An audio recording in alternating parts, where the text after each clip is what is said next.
Hello and welcome into the SorareData NBA show. I am Andrew Laird. You can find me as Lairdinho on Sorare, joined by the fine gentlemen, from Sorare First Pitch, Alex Hooper, TiltCityFC, Keith Jamison, Gator Guy 231. If you guys have not checked out the Sorare FP Patreon, please do so. Free projections for Christmas week. Take advantage. I will say that I don't want to put too much emphasis on projections, but those are obviously the key to what Sorare FP offers. But the Discord is also great. And I feel like it's a classic NFT thing, or check out the Discord. But the Discord is great. So check it out. Definitely do that. That's my plug for that, at least now. But let's get into what we're talking about today, because Keith, I want to start with you because you are ready to give up. And Alex and I are not going to let you do it. You're like, this game is too hard. I can't play it anymore. And it's not happening, Keith. I think that's what you said. Wow. Are you going to caveat it at all? Or are you just going to No caveats here at all. I'm just going to throw you under the bus and let you stick up for yourself. I expect that from Sean more than I expect that from you. That's why I'm caught off guard. That's a PSU fans thing to do right there. PSU fans who has finally joined the Sorare NBA streets. Finally. You know what? I'm going to give him some props too. Like all things with Sean, when he decides to join, it's just all in. He's like, do you have a list? And I'm like, I can do in a couple minutes. And I think an hour later, he's like, okay, I got the limiteds, rares. I'm working the super rares on all of them. I'm like, Jesus, my God. So anyhow. Yeah. Do you want to tell everyone at least what you said literally earlier today before we talk about what we were actually? Well, so I think today's comment. Hold on, we got to track down the negativity. But I think today's comment was just that I do think that I've come full circle. Alex and I fought about it at the beginning. I might have been right then, but I think that he won the long war, which is I do think at this point Challenger is more fun or more Contender. Winnable than Champion. Sorry, jeez, football coming back up, but Contender is more. And I just think the reason for that is, especially now with single scarcity, we just have so much congestion of the bigger players that all are going to go to Champion, which is going to make it that much more important. This is going to be the Sean show, but I was talking to Sean about it when we were talking about strategy, and that in Champion, if you don't nail, I feel like the we keep calling them cheat codes on here. We'll just call it top values, I think, for lack of better terms. But, top points per L10. If you don't nail those guys, I think that you're immediately taking yourselves off the top outcomes, right? You're not going to get in rare Champion, you're not going to get the super rares. You're probably not swinging for tier 2. Then you're just trying to hold on.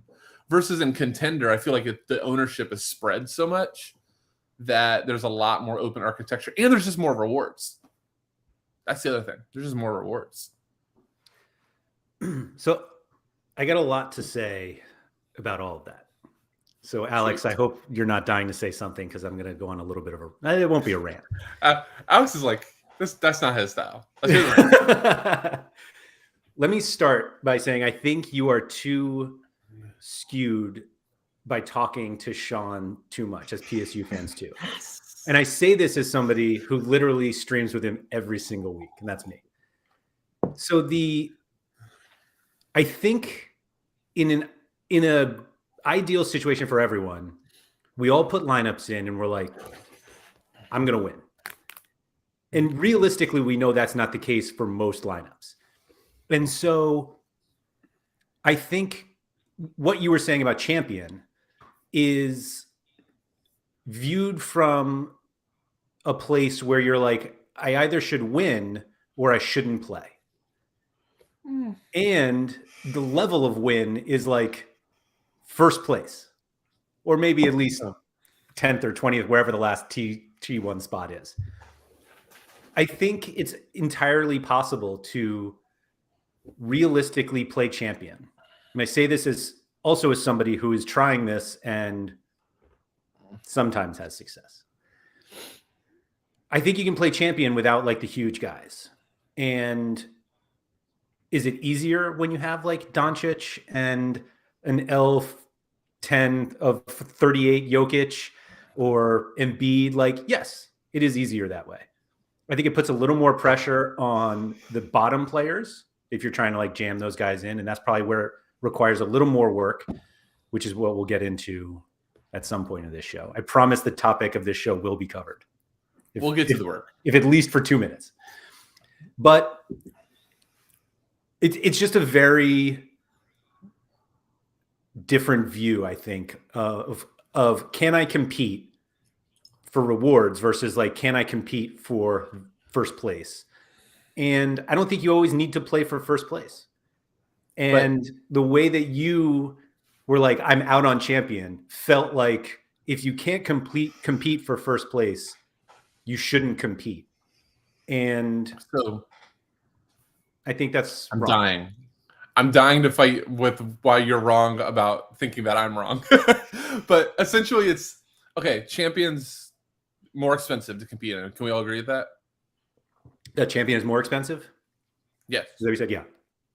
Just pure money, because I do need top end. I need at least one top end guy to take my zero, so to speak, right? For those of you who may not have who heard what I did, he said top end, not OB top end, which is something we've already you were like, you need top end. I'm like, I need to stop. Oh, so anyway, yes. Maybe the top end guys soon. Yes. Well, I think in champion, you realistically, especially limited champion, I think we can all agree you have to have some top end. Alex gave a look. Alex gave a look like a pause. Like I'm like, oh man, I'm already falling off the pedestal. I was waiting just because I know at the beginning we were like, you have to have Doncic, and I've just completely U-turned on that. No, but I mean, what you actually did say, I agree with. Okay, so you need a top end, whether it's another guy in the top 10, whether it's Luka. Luka obviously gives a little bit of safety, for lack of a better term. But I say it's more expensive to compete. And I know, Laird, that you're thinking that I'm just thinking top end outcomes. I'm actually just looking at the SorareData this week for prize allocations. 295 rewards in Rare Champion. Okay, and there was, God, I don't have it up to me how many entries. But then in Rare Contender, it is double, 695, of which the top 315 are tier 3 rares, whereas in Rare Champion, to get a tier 3, I need 158th. So what I'm, I guess, saying is I would rather allocate my resources right away to Contender first, just because the prizes are better. That's where I'm going. I'm not like, I can now maybe spend more money on my cheats and my values to make sure you get them, because the rewards just in Contender are better. There are more of them. Well, they're better too. I mean, if you take out the supers, if you take out the super rares, there's only 10 super rares, because there's only 10 of them. You just criticize. But Laird, you just criticized me for saying I'm only concerned with the top end, and now you're like, but Keith, the top end. No, you're misconstruing what I said. What's funny is that I was actually going to use this point as well. So we're going to agree on this. I think if you're somebody who is not never, but if you have no real plans to play super rare, Rare Champion is dumb, because like, the only prizes, like the top end prizes, which we can't ignore, but we also only don't play for those. But the top end prizes don't help you. Obviously, you can sell them and like whatnot. But it did always feel weird to me that you couldn't win the best rares using the best rares. Right. That's so weird.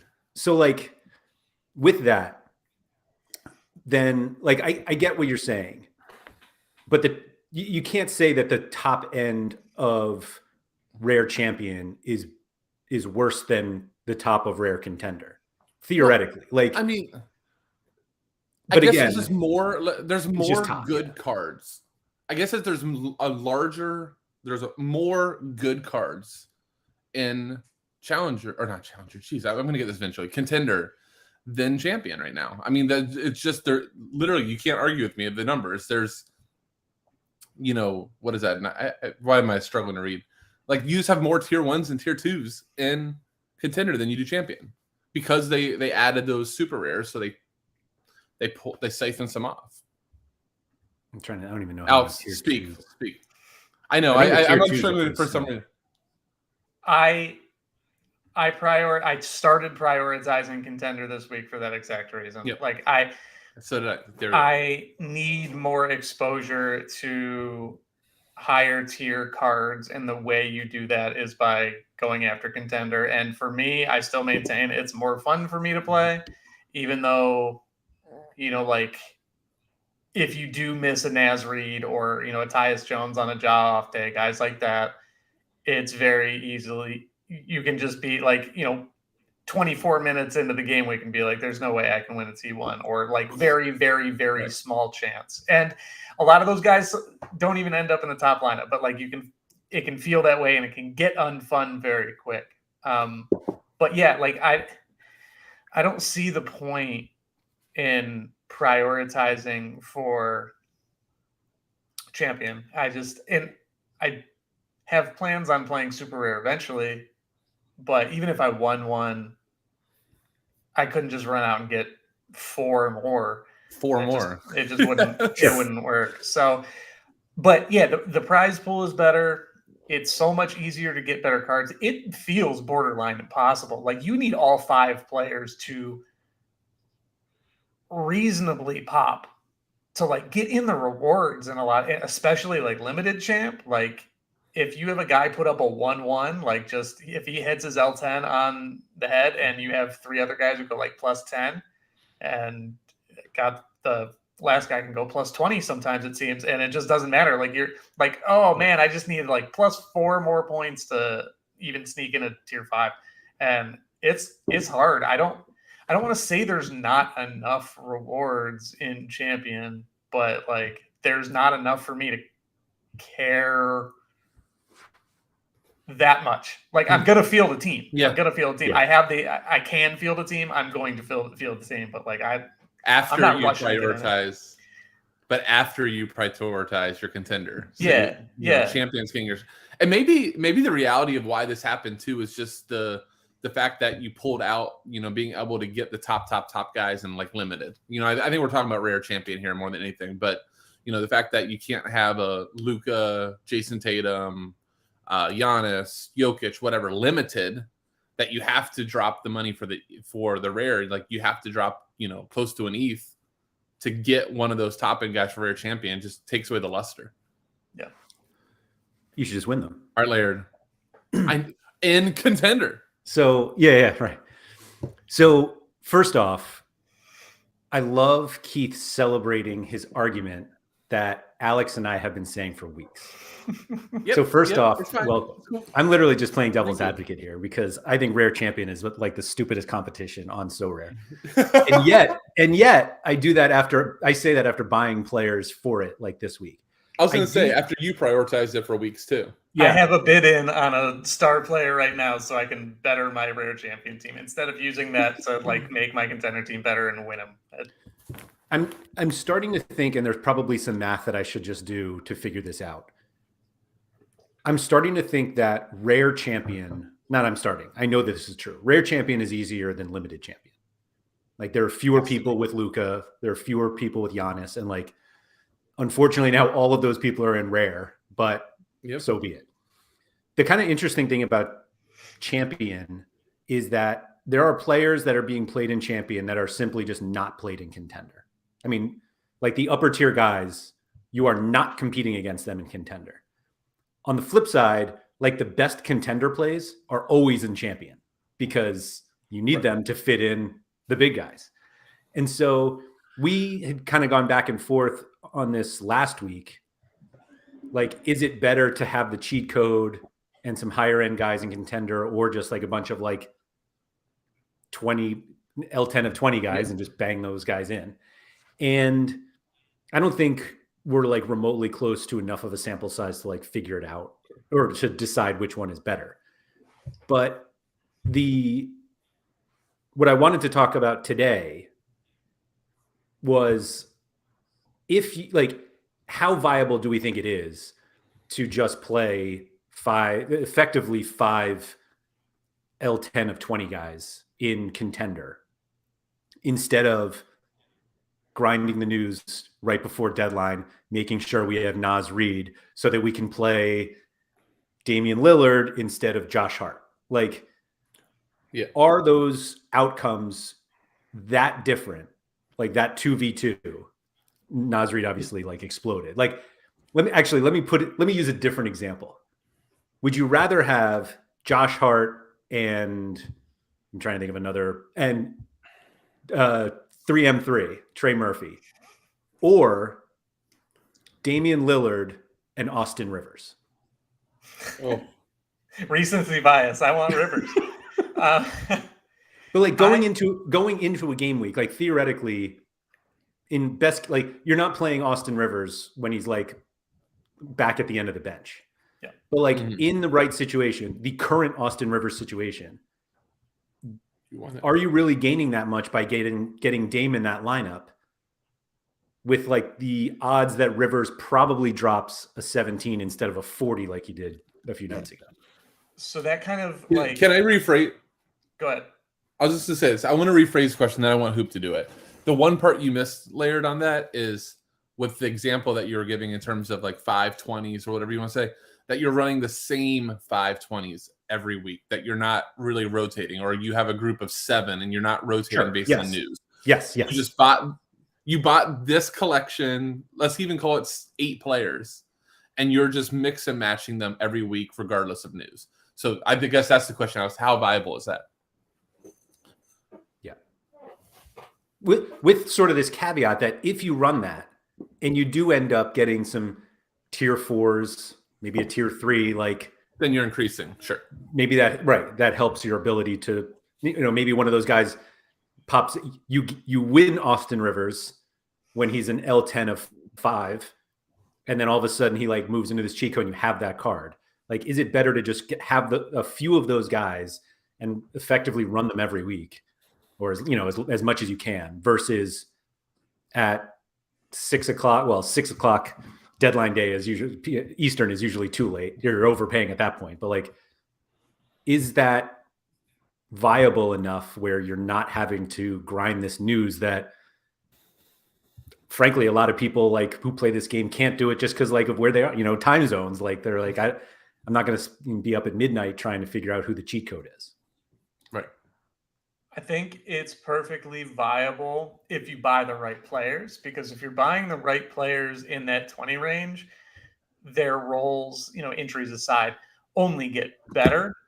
You think of a guy like Tyus Jones who sits in that 20 area, and those are actually, I think, when the news breaks, those are the guys you want. And it's not necessarily just the one-to-one correlation of Ja's out, Tyus is going to smash, but LeBron was out, and I immediately was oh, Russ. And then Russ was out.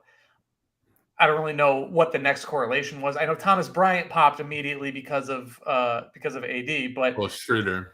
But Schroeder too. Schroeder and Lonnie Walker are kind of second and third in usage anyway, so they're going to be the guys getting the bump, and they live in that 20 range because they don't have the minutes to consistently go above it. So the key, I think, to what you said is that 20 to 30 range, because that's where these guys exist. And I think that's who you want, whether it's in Contender or in Champion, because when the bleep hits the fan, they're the people who step in and they get all of that usage. Not just Capella's out. Onyeka Okongwu is going to get more minutes. Who cares? He might grab a couple of rebounds, get a couple of dunks. I played him too, but I keep making that same mistake where I'm we're all rushing to get Moses Moody because Zubac is out. So let's grab Moses Moody. Hold on, Moses Brown. Hold on, you crossed the bridge. Who's Brown? Moody? What's Moody's first name? Golden State. Well, I said okay, yeah, I got you. Yeah, whatever. Yeah, see, they're all both California, so you got that one. They're all the same people to me. Yeah. But okay, so yeah, when I don't even know who misses to get Moody. You get my point. I don't know. Like Zubac's out, so lot like of Reggie people. Jackson is going to get more. Like that guy might get more rebounds, but like who actually benefits? It's not going to be those cheat codes a lot of time unless they're a rookie and they have a 0 and all of that. So the only problem I take with your argument, which I half agree with, is that for every, I can't say his name, Atlanta guy, Onegwu, I think you said it was. Did I get close? Okongwu.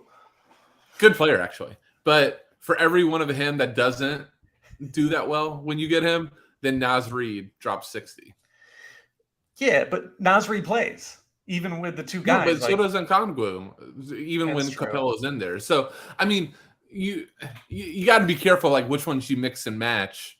Because, if all the chips fall right, which, hell, this year I feel like more guys have been sitting out just for random reasons than I can remember in the last few seasons. Like, there's just been more injury news this early in the season than I can remember. I think you can't get results based that, this guy popped and didn't go off this week. That means his strategy's bad, because for everyone that you do that doesn't happen, you get a, Nickeil Alexander-Walker that, drops 45 on an 8. You get a Shake Milton, right? Who was insane for a while. You get Naz Reid. You get, I hate to say this, you get Austin Rivers now that he's free of Laird's gallery. Like, all these guys, right, that really did kill it. And based on the new role, because of the news, we're expected to kill it. I think the big... Sorry, I was going to say, I think the big difference is, like, we talked about this a while ago with the Warriors. This was like before Kuminga was like a regular player. And you compared Kuminga with Dante DiVincenzo, and you're like, DiVincenzo has a role. And so when someone is out, his role, he has his base role, which is already something. And now he's going to get on top of that the extra minutes. Whereas Kuminga at the time, like, wasn't playing at all. And so then all of a sudden it was like, all right, well, Wiggins is out and Draymond is out, maybe Clay is out, and like Kuminga steps in and he does a lot more than he was. But that situation was kind of weird because like Kuminga was only good when everyone was out, not like one player. Like Naz Reid made sense because Gobert was out. And so you were like, he already played a little bit, like he already played, he had a role. Gobert is out, he's stepping into that role. And so like, it's more useful to have a player who can actually get to 40 or 50 fantasy points wherever Reid ended up, as opposed to like Kuminga, who, if he reaches 40, is like such an outlier performance because like he just doesn't ever play enough to like usually get to that range. Does that make sense? Yeah, but if you did, I'll bring it back. It kind of brings back to the first thing that Alex said on the question is you can maybe do more of the walk away in setting if you get the right type of players. Kind of back to what he just said. So like, I really like to, I don't know what you did on the sort here, Laird, but like Dante DiVincenzo, like you said, elite role when enough people are out, right? He's going to be, it's going to be Poole and him. Let's say that Clay, Dre, Steph, and Wiggins are all out. DiVincenzo is essentially the second option on offense. So that's going to be a big role. Jalen Noel, we've seen, has a role off the bench when everybody's healthy. And then if there's enough people out, then he kind of is an alpha off the bench. Luge Dort, we just saw alpha with no Giddey and with no SGA. Yep.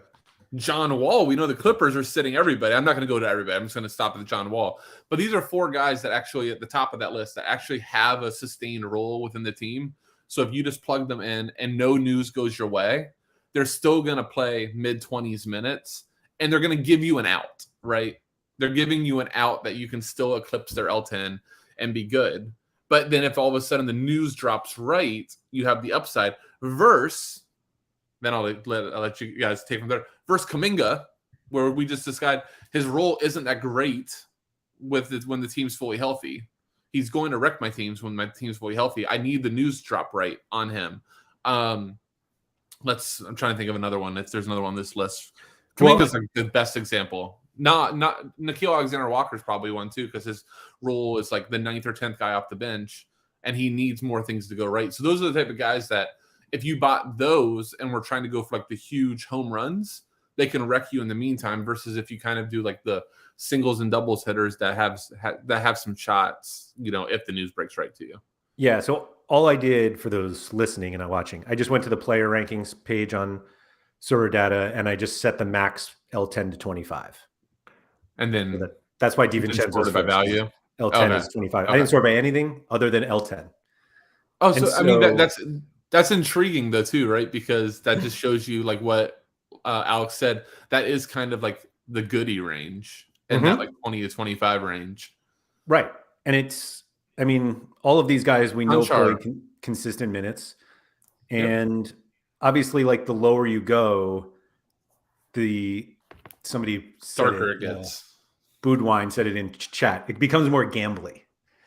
Yeah. Like Kevin Knox, you're probably not putting him in a lineup expecting much, but like we have seen previously that when a bunch of guys are out for the Pistons, like Knox can put up decent fantasy scores. But if that situation is not happening and you put him in, you're likely getting like an 8 instead of a 18 to 25, like the guys at the top of the list. Right. I do also think that let me put that floor price in. What's funny about this group, obviously DiVincenzo popped recently with a Steph Curry injury. Like we know he's going to play a lot more, but like his like recent rare value is double like Jalen Noel, who like has been playing more consistently this season. Dort is like 2/3 basically. And so John Wall is an outlier there, by the way. In what way? He's just too cheap. Oh, I think his problem is that he doesn't play enough. Like he takes too many games off. The benefit is that when he should do well. But the cool part about him is they stagger him a little bit too with like Kawhi and Paul. It's usually easier to know when he. So you get some ceiling games. Yeah. Although ceiling, I know you can't see it there, but he has not played basketball in 2 years. I just think that he's a really fun guy to have because the upside. There's actually upside for John Wall to have a crazy role in the team by the end of the year. Too. So I just think he's an interesting guy. Sorry. It's funny. I feel like he's actually the kind of guy they sit at the end of the year. Maybe, but Reggie Jackson is terrible. So there's a really was your good boy. shot. I mean, he's on the block. Anybody wants to come? Yeah, I got plenty of offers. Not what I want. You can just go buy him. But no, he's been terrible. Reggie Jackson had a game where he played like 27 minutes and registered -2. Great for his L10. There you go. Not much else. So I feel like all of the guys between, let's call it 20 and I don't want to say all actually. As somebody who has both Larry Nance and Grant Williams, I think they're the two that aren't the good ones in this list. Right. Alex, you looked up. Does that mean you're going to tell me they are good? And if so, do you want to buy both of them? I mean, Nance has had a couple of minutes. Grant Williams, no. Like I don't care. He's another Rivers guy where he steps into minutes and just is abysmal per minute. Not as bad, but corner sitter. Yeah, very much. Cool. Yeah. I want to ask Alex this because you kind of let it off, but I think like within the work, because you kind of poo-pooed some of the so-called like best values.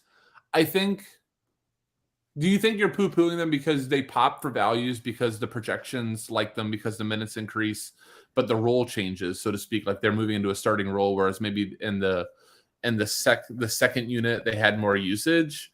But do you think that that's also on the user to I know better and go, okay, that guy's about to jump in with the starters. He's not going to have that same role. And then that, so it's actually up to us to filter the better guys out. You get what I'm trying to say there? I don't know if I did it that well. No. I have no idea. Okay. I'm sorry. That was. Let's just say Christian Braun. Let's just say Christian. Well, actually, no. Austin Rivers. Let's use our boy Austin Rivers. He jumps in the starting lineup with Cat in, Gobert in, Russell in, and Edwards, and he's just filling a spot. He just runs to the corner, right? So despite him projecting for more minutes, we know he's just going to sit in the corner. Versus last night, or like the night before, Russell was out. It's just Edwards. I don't even remember who they were starting at point guard. If it was like McLaughlin or McDaniels was in. It was Naz Reid. Like all of a sudden, he has more of like college Austin Rivers role where he actually can touch the ball. So I mean, I wonder, despite the projections, if that's where where sometimes we go wrong. Does that make more sense? Yes. A little. Yes. Yeah. That is kind of what I've been trying to say. It's just like, and I haven't done a good enough job of it. Like, instead of running to Okong, or instead of running to like, okay, DeJounte's out, but Capella's also out and Collins is out. Like, that just means Trey is going to do so much. I'm like, no, I'm going to go to Okongwu. And the Hawks aren't necessarily the best example, but they're also very much the best example because Jalen Johnson got so much more time. Jarrett Culver got so much more time. They suck. Like, they're bad. They're not good. They're at least young at the very least. And when they got the opportunities, they just did not seize it, at least consistently. I think like all of those guys had one good game, but it's like, I don't know, run to the guy already has a role, like you said. And I don't know. Interestingly enough, neither here nor there, I just kind of took my usage metric that I use as like a multiplier and capped the amount of minutes that any of these players play. And 13 players popped or like made it through all my constraints. And most of them are guys who have ended up like being those cheat codes or like being the low L10 guy that popped off, like Terrence Davis. Give us a couple of the names. Yep. Okay. Cam Thomas, Sumner, Naz Reid, Jalen Knoll, Jock Lawndale. And then there's a couple like Dragic doesn't have enough minutes, but he's in there. Trey Lyles, same thing. Kendrick Nunn, same thing. But like, those are guys, I guess, who, if everyone goes down for the Bulls, if everybody goes down for, I don't know, the front court in Sacramento, Trey Lyles maybe get some run. But it's interesting that like I wasn't manipulating the numbers to see it, but maybe I'm onto something.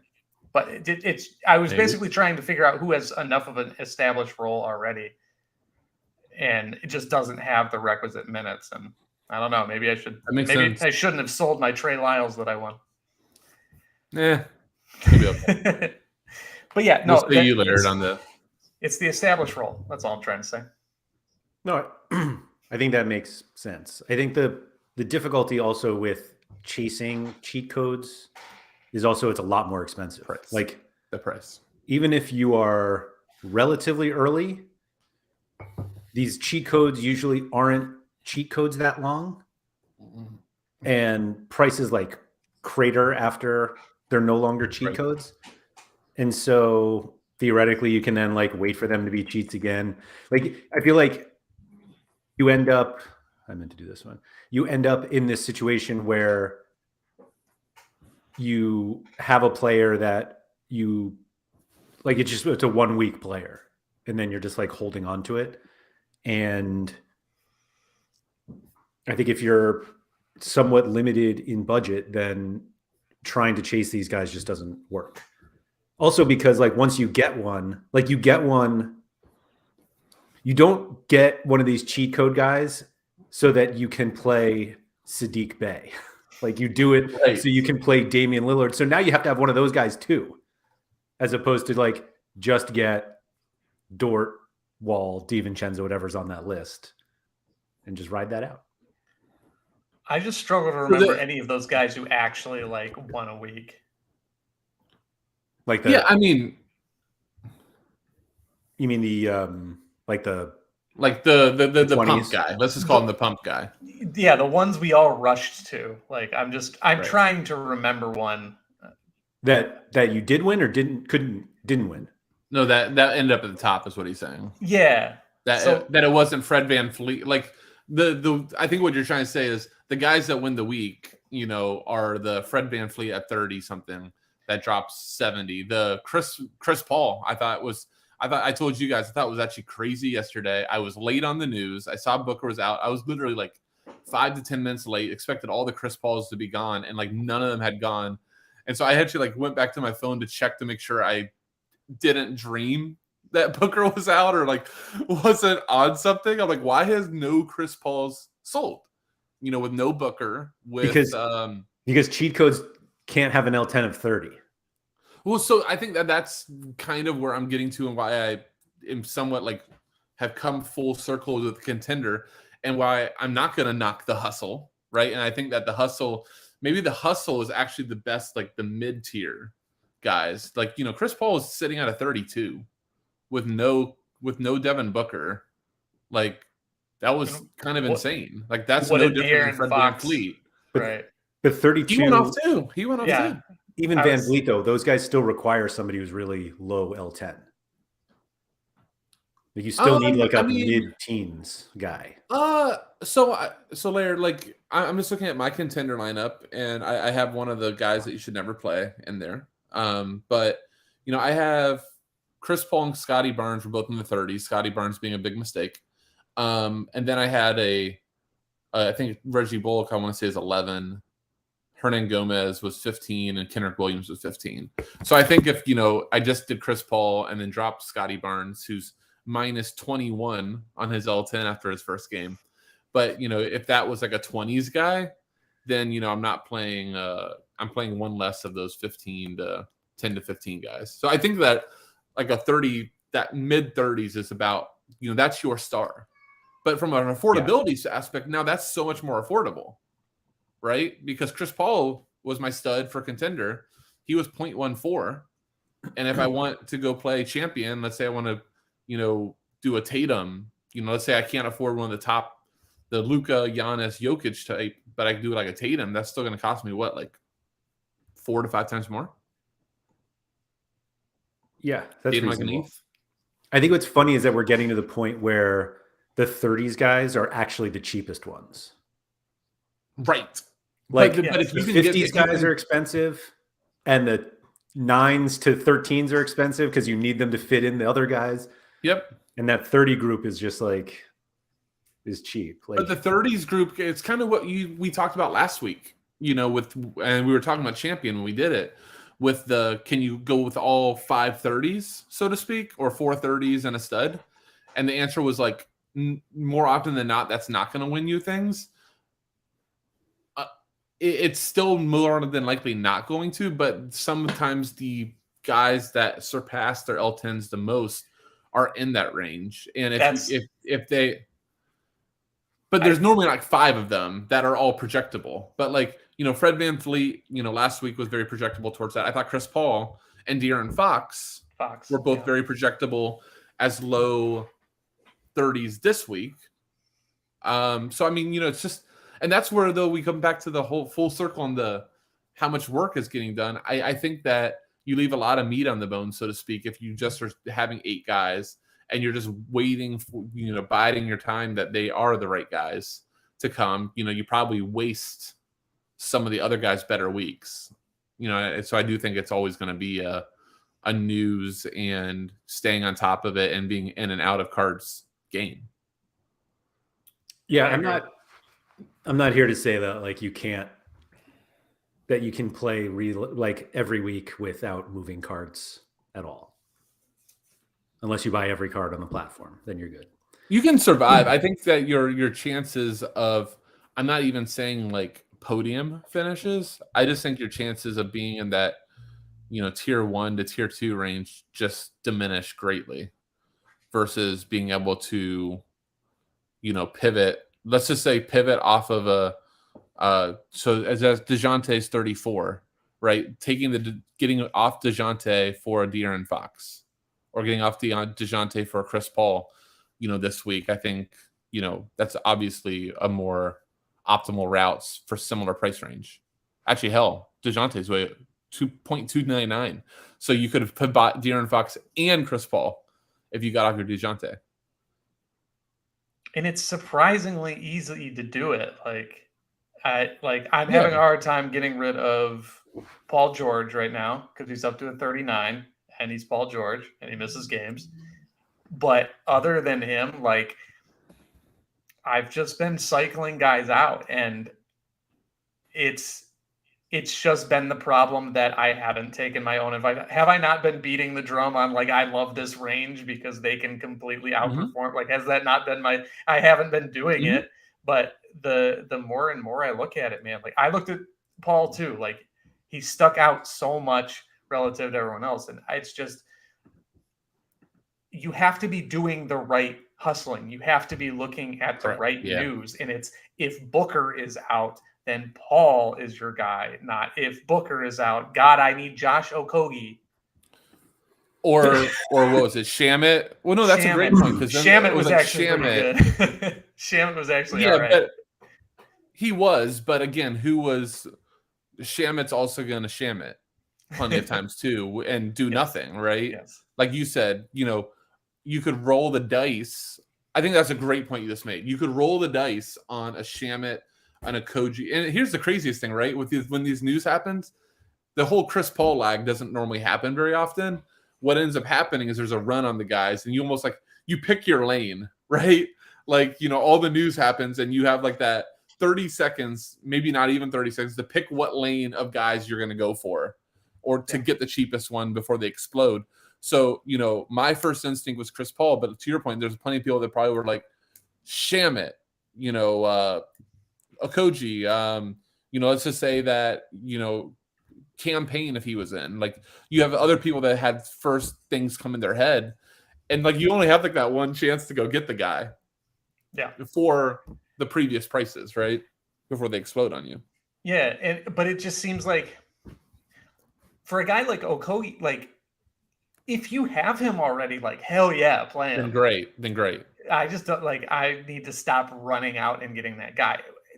I haven't been doing it with rares because that's just like, I never have enough liquid by the time a game week actually rolls around. But I don't mind spending 0.015 or like $20 on a guy who might win me a week or whatever. But it's just, I need to allocate it because I need to allocate it correctly, because it's the guys like Chris Paul who, it's so much easier for them to get the +15, the +20 that you're just praying an Okogie or a Shamit or any of those guys actually get you. And that's just why I've always loved that range. And it's a price disparity thing too. Like, how many times have we talked about guys like Damian Lillard or Anthony Davis at the time, who just like, they're just not quite the top guy. They're just below, and they just have these asinine price points. It's been right in front of us the whole time. Yeah. Do you think I've been trying to pull this up? I know. I'm looking forward to what you're making, but you're making champion again. Oh wait, who was this? I forget who this was. 23 Middleton. Can you win? Oh, that's a sexy. Would you? I don't know why Middleton's picture isn't working here, but does he even have cards? He's a tier 1. He doesn't have very many, probably because he's been hurt so much. Yeah, that's probably it. So I'll leave him just. Oh, Valanciunas. You knew Valanciunas hit. He had 65 last night or something. I almost bought him. And I was like, he doesn't have a high enough ceiling, and I didn't buy him. I bought. I did the same with CJ McCollum, except I was like, oh, his ceiling's fine, but I'll be fine. And it wasn't fine. Oh, I bought Kevin Huerter instead. Ooh. Can you win with this lineup? Chris Paul, De'Aaron Fox, DeJounte Murray, Jonas Valanciunas, and Brandon Ingram in champion. I think so. Whoa, hold on. Laird, can I just ask you a question? Win what? Can you win a rare card?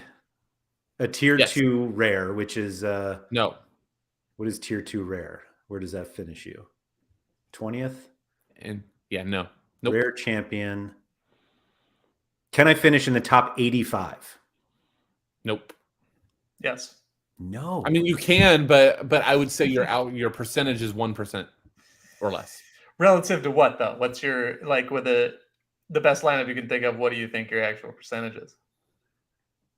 No, I think that if you're, not I think necessarily if here you're or there, optimizing, hold on, maybe this is the better question, right? There's these guys and people out there that do the optimizer services. So, I think your percentage chances of running the optimizer at 6:30. So I'll give the 20-minute lag, 6:30 versus that. I'd say your optimizer lineup is 10 to 20 times more likely easily to get that top 20 than that would be. How would you that's where change I'm this coming from lineup, it. Keith? Well, I guess you would already immediately throw in like I will just say it's Luka, right? So like, Sure, yeah, because I think do you right want? away It's the MVP just do slot Luka. anyway, so it doesn't matter. You can do Luka, Jokic, just do whoever let's just pretend that like it doesn't matter. You just have whoever's the highest L10 of the week. Sure. As this starts to dissolve, this is the thing right here is who's your 2 and 3. I think that's the like right. Who's your 2 and 3 Who's now? Your 2 and 3, correct. But no, I mean I think it just becomes the reason why I poo-pooed it just right off the rip. So obviously that is better than it was before. But or expectation-wise, it's better when Luka doesn't get ejected.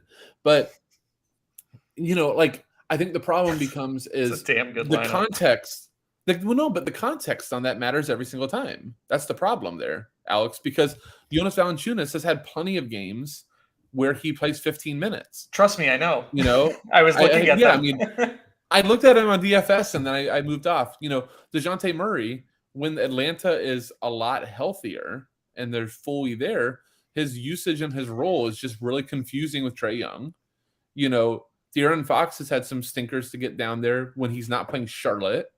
And then Chris Paul, we've seen plenty of times have his minutes managed, except for when, half their team's out. His backup point guard and actually his 2 backup point guards are out, right? Yeah. Because Devin Booker runs the point a lot of times, even over campaign. So he had 2 point guards out. So both are out tonight too. Right. So I guess, to me, the hardest part about NBA and why, going back to like the whole topic of this in terms of like the hustle and what you have to do is context matters for every single play. So yes, very much that's the case. And I don't think we can ever, I think that kind of rules out the, like, do I have 5 static players and keep rolling? Right. That's the problem. I think that's where that becomes the issue. But the profile of that first team was fine. Aside from the fact that, like, in the MVP spot, it doesn't matter. So, like, technically 530s doesn't make a ton of sense because that one guy can be, like, he could have a L10 of 2000 and it wouldn't matter. Right. But the profile of that team was, like, you could absolutely win. Like, Chris Paul can score 60. You could see it happen. De'Aaron Fox can score 60. DeJounte can score 60 if Trae trips and falls. And Valanciunas can every now and again. So I don't think there was anything. I think there's a lot in, like, you can cycle through a number of those players and still kind of get that same team profile. And I do think it very much has a chance to win. I think I could build a similar team that conceptually and depending on certain amounts of news could give you an alleyway to winning. I like the build a lot. But with the caveat, meaning I'm going to optimize that range, not just pick the static. Yes, absolutely. I think that's where the answer comes, where, it's always going to be that because, if you play, God, who was another like good like 30s play this week? No, let's just use DeJounte. DeJounte versus De'Aaron Fox, and Chris Paul, all of which were in that mid 30s range.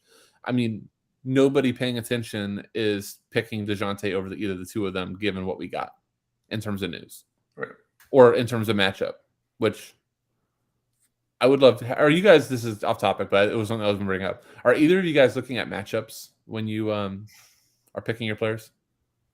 I avoid the Cavs, I avoid the Mavs, and I target the Spurs. That's about it. Or target Charlotte. Target Bigs versus Charlotte, who now have allowed 95 and like 80 Sorare points versus centers in the last 2 nights. And who'd they play last night? Sabonis did like 29 and 25. Yeah, he had 25 or 30 at the end of the first. Sorare points. Yeah. Why look at that at all? Like, isn't it baked into the projection? Possibly never enough though, because you don't with a projection system, you project medians and you project like a little extra usage and you get little bumps, but you rarely will see anybody project all the full upside within it, because then you skew the projection too much. That's what I've seen. I do not have enough publicly available data to project position by position. So like Sabonis about to pop against Charlotte, that is not baked in. The pace is, the offense and defense rate, so you're getting like some amount of it, but I'm not getting like any extra like. But it's a bad matchup for the team and a good matchup for the individual. Laird, you're kind of actually talking about DFS. I'm sure it's called, but DVP, defense versus position. Mm-hmm. And my understanding from most people that have done like projections and NBA DFS projections, they struggle to.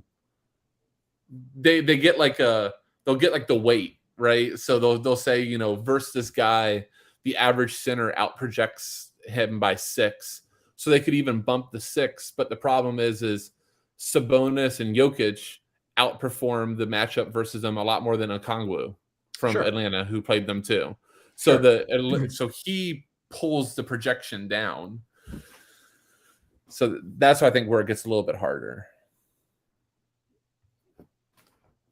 Okay. I think that's where the human element absolutely comes into play, and that's me being the projections guy. The IKB. I know better. Absolutely. I know Sabonis is going to kill somebody. Yeah. Really quick. Just for me, can you swap out DeJounte Murray for Jordan Poole? Yeah, do you remember what his 31? Perfect. Oh, that was a nice one. If I'm right. Apparently I'm not right, so it doesn't matter. All right, ignore me. I thought he was actually way up. I thought he was like 38 or something. He might be. Okay. Oh, so the same thing. And then then you just run Valanciunas. Yeah, see, I would contextually even like with the news. Right, that was a very absolute fire, and probably would win. But I guess the problem or the question was, you know, you just pick a random week. Right. Yeah. No. Sure. I just wanted to see it. Absolutely. I think. But to your point, we saw the two sides of that lineup just now. Like you could realistically have DeJounte Murray from the early weeks because of that, and then he's there and you plug him in. Whereas like this lineup, you look at it and you know what you know right now, and you're like, yeah, that's a much better lineup. You know what's funny? I would love to see it. We don't have time to do it now, but with Poole, that lineup is like probably close to, if not first. But then if you had DeJounte, it's probably like pushing outside of top 100. Just from that, 20 to 30 point gap. It's kind of crazy. Keith, do you still think that this Luka spot is 6 deep? I have to look at it, but I mean, that seems about right. Why do you say that with a smirk? Hardly, not a smirk at all. It's just like how many people, like Luka was a big part of this lineup that we were like, oh, this lineup is good now, even though before it wasn't as good. But if it's not Luka, Jokic, Jokic is obviously easy. Giannis, Embiid, healthy. There's AD. Tatum. Tatum's been great. SGA has had shown ability. I mean, I think after. So maybe the honest answer is I felt no. I felt a big difference in opinion. By the way, after I said Embiid, when I said Embiid to Tatum, I felt very different. I think there's a drop. I think there's a drop off there, but I think it's the I think Zion I think without it's the drop off in is, ceiling. Okay, agreed. I think it's the drop off though in just pure ceiling with like not having like the nut news. I guess that's where I'm at because I just don't see a world Jason Tatum can drop 90. The Celtics are too good. I have a hard time with that too. Yeah. I mean, yeah. So like, again, he did it once, but I don't see a world where Luka could drop a 100. Joel had Embiid had a did he do like 85? Didn't he do like 85 earlier this year? Yeah, but I don't think he could do 100 just because they run too slow. Yeah. 84. Like he's going to put up way more 78s and 81s, but that's, I could be wrong. Again, that's perception. Full disclosure. I did say that Luka. I said that Luka doesn't have a high enough ceiling, and when I said that, I was like, I need to reword that. But like, It's not that he doesn't have a high enough ceiling. The problem I was having is that I'm paying for floor, and I'm paying like 2-3x, so No, almost 2x Embiid for an extra bit of floor. And I wanted to say this earlier when we were talking about Contender. That's what I want to pay up for. I would love to pay up for floors in Contender, but I can't fit a Luka in there. So like, where does that floor exist beneath him? That's not a question for today, but it's a question I'm asking. Yeah. I still wish that we had the same cap. That was another thing I wanted to say is I think Champion might actually be a little more fun if you just drop the cap by 10. Oh, I was going the other way. I want Contender to be 120. No, 120. Oh, you want Contender up? That's what I want Contender to be 120. Either way, I agree with you. That's fine too. I think it would be nice with the consistency. I think taking pressure off of chasing those single digit guys would nice. It would kickstart a lot of things. Yeah. I just think anytime we see one of those guys, like an Austin Rivers price pop, and you're just like, I don't think this should happen. This isn't healthy. Well, to your point, Laird, too, like the reason why it's not healthy too is like, that if you play him, you could be left holding a bag. And that's the part that I think none of us like. Yes. Well, you sold him for a profit a few weeks later. I did. So did I, yeah. I did. If they did that though, then we'd have to have this conversation all over again, and it would be different people who would pop. So let's leverage what we learned while we have it. That's right. All right. I want to talk about this Luka lack of ceiling thing, but I think we're going to wait till our next show. Yeah, we can wait till next week. Yep. We'll wait till next week. But this champion thing, I'm intrigued about this. We're going to have a whole conversation about champion now that Keith has given up on champion and never wants to play it again. So thank you to everybody who has joined us. If you guys could please hit the like button on the video, that's always really helpful. If you could please rate and review the podcast where you listen, also pretty helpful. We will be back next week, probably. I don't know. We'll see about that. The in between Christmas and New Year's week is always a weird one, but we will be back. Nope. Laird, just one last plug for Alex's projections for the. Was just about to do that. Yes. Check out Sorare First Pitch. All the projections are free this week. What is the Twitter handle for Sorare First Pitch? Is it literally just SorareFP? Yes. Yep. All right. Check that out. Links on there for everything that you need. I highly recommend it. I use it for my own lineups, as well as the RotoWire ones that we have on SorareData. So check all of that out. Gentlemen, thank you very much, and good luck, I guess, just in your Contender lineups this week. Because who needs champion?